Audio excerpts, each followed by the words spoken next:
I want to move now to just very quickly to go over some of the results that we have from a national study that was done in 40 different states. There were 327 teachers, and I believe about 10% of them were from New York, so this is kind of data that's representative for the state as well. We did a control and experimental group, with experimental getting the training, and we compared between the two. You can see a little bit about the demographics in terms of gender and age and tenure as high school teachers. You can see that many of them were those that with 11 plus years of experience, 44% of them. So we had a really nice range here.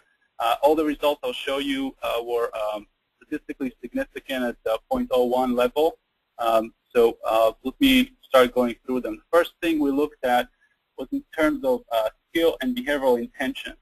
We asked them 4 questions about level of preparedness in terms of identifying behaviors associated with students' psychological distress and being able to approach, motivate, and refer those students. You can see the experimental group has a significantly higher rating compared to the control here. The experimental is in green, the control is the orange color. This was done on a 4-point Likert scale. We also asked them questions about level of confidence in their ability to actually help a suicidal student. And the second, which the graph that you see on the bottom, was really talking about changes in likelihood, because we can all agree that we can get a lot of people prepared and trained, but will they actually do something when they notice a student who is at risk? So you can see here again the experimental group rated significantly higher the likelihood that they would actually approach and refer a student that exhibits signs of psychological distress. And we also looked just in general about the learning experience, as Melissa and Melanie mentioned. This is very different from the kind of more traditional e-learning courses that are in many cases kind of a page turner with a few quizzes. This actually allows you to engage in these conversations. So we wanted to know if that actually brings value. So you can see here ratings for the course, 89% rated it as very good or excellent.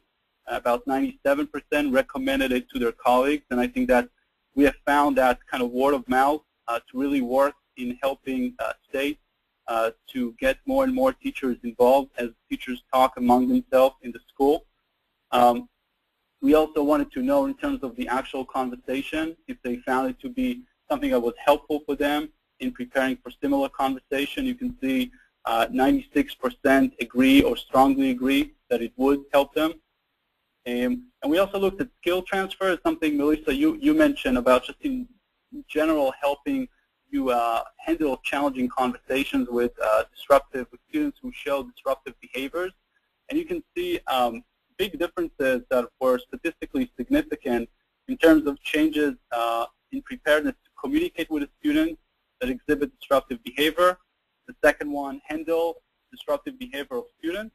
And the last one, which I think you can see a large difference here, it's just in general conducting challenging conversation with students, which I think superintendents will be always happy to know that this is a skill that they all know teachers struggle with, and having a training like this help them with that is great.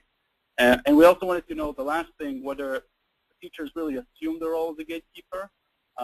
And you can see that 96% of them agreed that it's part of their role to identify and refer at-risk students. So sometimes we hear a conception that teachers don't think that this is something they should be doing, and they don't feel that they need to get involved in this. This study and a number of other ones have shown that that is not the case, that teachers are aware that they have students in class that need help, and they're not really sure what to do with it. And I think that this training can help in a way reduce their anxiety around those situations. If you're interested, there is a link here where you can go and download the whole research paper. And if you go to our main website, justcognito.com, you can also access a demo of one of our programs if you want to play and see how these conversations actually work. Melanie, I want to get this back to you to talk in more specifics about the rollout itself. Sure. First, I want to talk a little bit about the trial we had for New York State. In November of 2010, we wanted to gauge the interest from upstate schools in support evaluation. So we had a trial with 48 educators from 11 schools participating, and they correlate with the national study that Ron just spoke about. But also, interestingly enough, New York City Department of Education had a trial initiated by Scott Bloom, Director of School Mental Health Services, the Office of School Health of the New York City Department of Education. Just recently completed a study from May 1st, which was supposed to go through May 30th of 2011, but they've actually extended it to June 30th. They had 59 educators complete the training, 25 completed actual survey. That was 20 schools from 4 boroughs. They had high interest from the schools. A group of 10 quickly expanded to 20. Their findings were that it was very convenient for teachers, users accessed from home or school. There was an email invitation process with links and instructions, easy, green, and inexpensive communications process. The New York City Department of Ed focused on rollout to schools and users. Just to point out, Cognito covers hosting and technical support as part of this. Some of the timing, some of the problems were the end of the year timing meant that this process was competing with exams, although we did have really quite good participation in New York City, and we found that weekly reminders were effective in getting participation. So that's just to give you an idea about what we have done in New York State and New York City as trials.